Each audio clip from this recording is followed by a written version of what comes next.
Welcome back to Beyond the Scarlet Moon, where the souls of the lost whisper their stories and the darkness holds secrets beyond imagination. Tonight, we unravel the origins of a nightmare that has haunted generations, a creature older than time itself.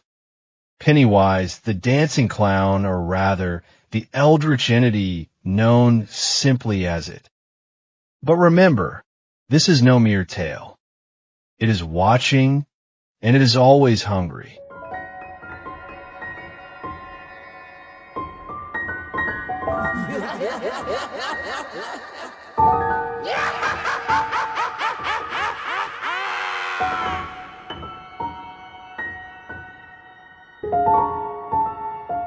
Beneath the cursed town of Derry, Maine, lurks an evil older than time itself. A creature beyond comprehension. A nightmare that feeds on fear and flesh.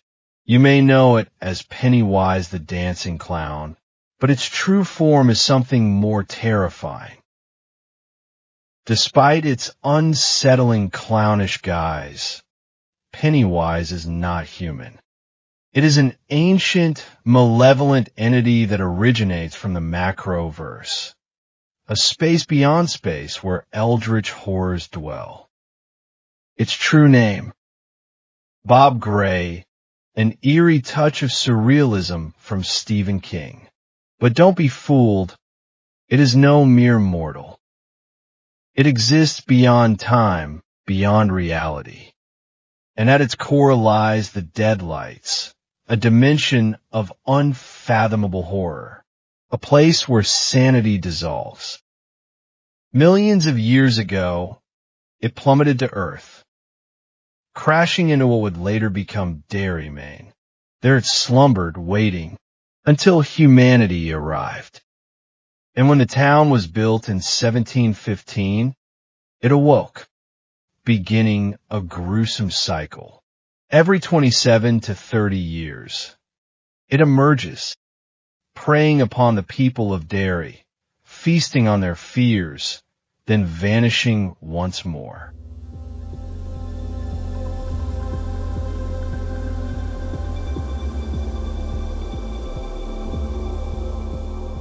It quickly learned that fear made the flesh taste sweeter.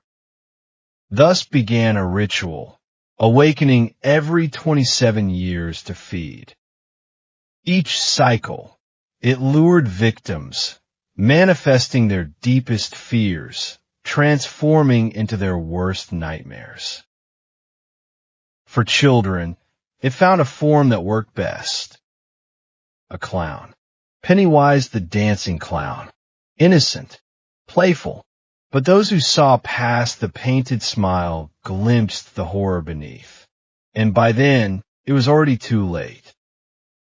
The town of Derry became its hunting ground. And the people? They were cattle. They sensed the evil, but never spoke of it. They looked away. And those who disappeared? Simply forgotten like whispers in the wind. It doesn't just kill, it feeds. Fear is its sustenance, and children make for the perfect prey. Their imaginations make their fears easier to manifest, allowing it to take whatever form they dread most. A leper, a rotting corpse, or a painted clown offering balloons.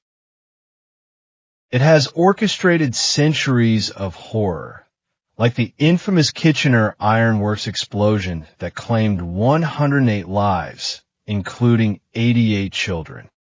It influences the minds of Derry's residents, making them blind to the horrors around them. They forget, they move on, and so the cycle continues. Pennywise is not just a clown. It is a shapeshifter, a master of illusions. While the clown is its preferred disguise, designed to lure in the innocent and unsuspecting, it has taken countless forms over the centuries. Dracula, the Wolfman, creatures from nightmares too twisted to name. It crafts its appearance to exploit the deepest fears of its victims. But there is a truth more horrifying than any of these disguises.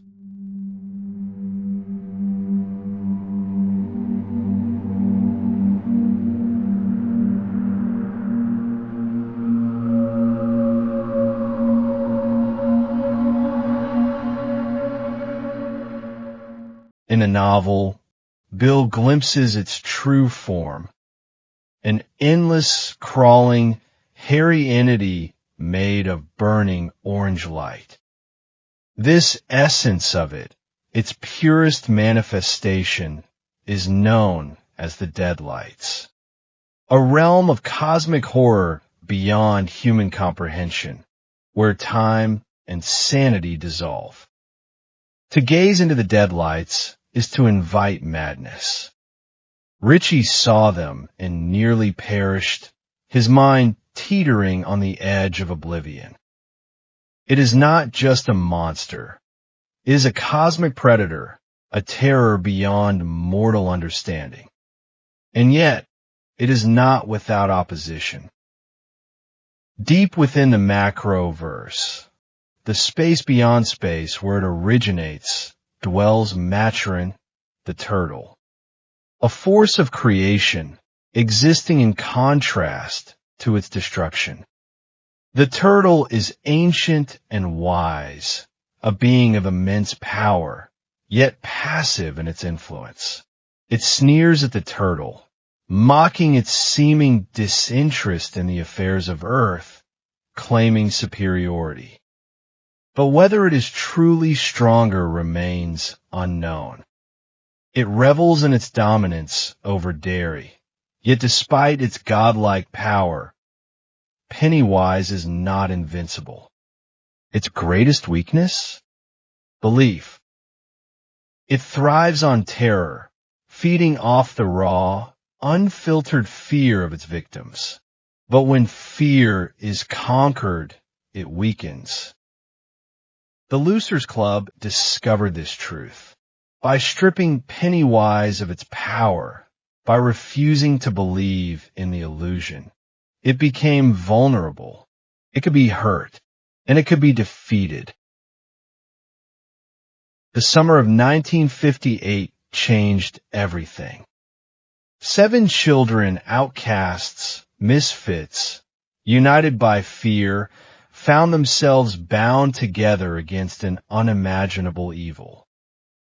The Losers Club, as they called themselves, stood against it deep in the sewers beneath Derry. They did not run. They did not cower. And for the first time in centuries, it felt fear. Through an ancient and mysterious confrontation, the ritual of Chud, these children fought back. A battle of wills, where belief and determination became their greatest weapons. Using their unbreakable bond, their defiance in the face of horror, they wounded it, forcing it into premature slumber. But was not dead, no, merely waiting for their memories to fade, for the fear to return.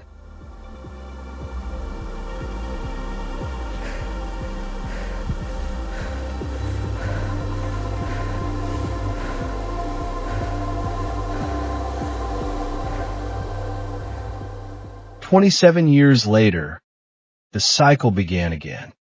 The Losers Club, now adults, had long forgotten the horrors of their childhood. The memories buried deep, suppressed by the very nature of its influence. But Pennywise had not forgotten them. It had been watching, waiting, growing stronger in the shadows. And this time, it was more powerful than ever. Summoned by an old promise, the Losers Club returned to Derry, forced to confront the nightmare once more. But fear had crept back into their hearts. They were no longer children. They had lost the purity of belief that had once granted them victory. And Pennywise knew this. Through blood, loss, and unimaginable terror, They confronted it in its truest form, the deadlights, a manifestation so ancient, so horrifying, it defied reality itself. The battle waged deep in the sewers, within the very heart of its domain.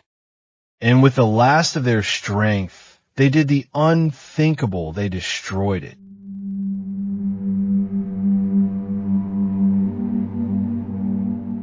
Pennywise, the nightmare of Derry, was no more.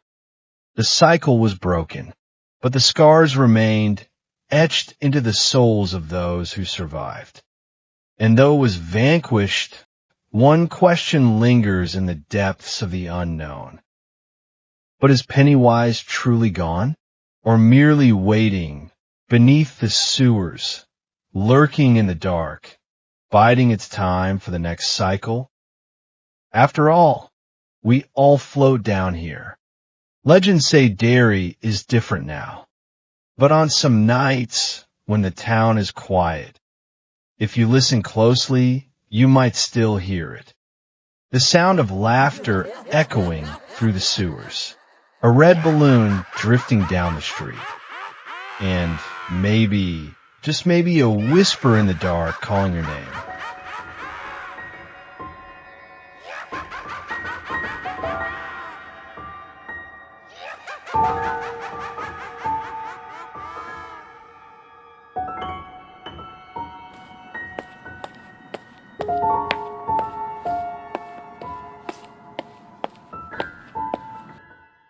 Thank you for listening to Beyond the Scarlet Moon. If you enjoyed this descent into terror, don't forget to like, subscribe, and share, so more lost souls can hear our tales. Have you ever seen something lurking in the dark? Let me know in the comments below.